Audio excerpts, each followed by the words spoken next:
Hello everybody. I get a lot of inquiries about mediation.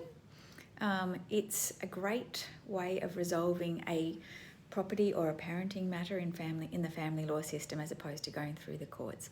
Parties get to have a lot more input into the outcome and they feel heard, which results in the parties feeling more inclined to follow the agreement and less likelihood that it will end up back in court. So I thought I'd put together a little bit of a checklist for mediation preparation, and I've put that on my website and my social media streams, so check it out. You need to really think about what it is that you want as an outcome before you go into the mediation, and think about what it is that the other side may be seeking and whether we can come together at some point. What compromises are you prepared to make? What are the deal breakers? What are your major concerns, especially with a parenting matter?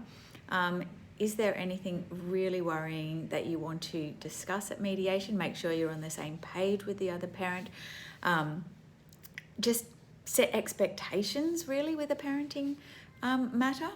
With a property matter, you need to think about, well, what are the items of property and are there any that are particularly important to you, and are you prepared to compromise on other items to get what you want?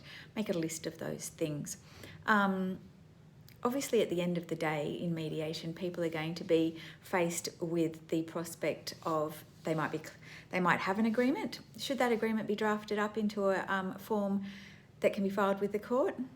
I always advise that you should do that there and then, because by nature, the mediation process is one where each party is going to have made some compromises, and neither party ever comes out having ticked every item on their wish list.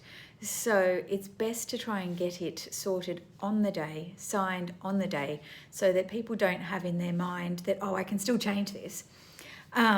And we often find that if it's not formalised on the day, people go home, talk to their new partners, their parents, their friends, and suddenly their friends are saying, why haven't you got this? Why did that happen?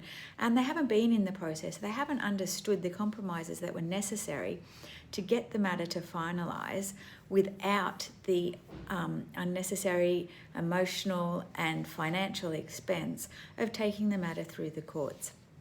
I always say to parties that it's not about winning in family law. It's about finding a solution that both parties can live with. I hope that's been helpful.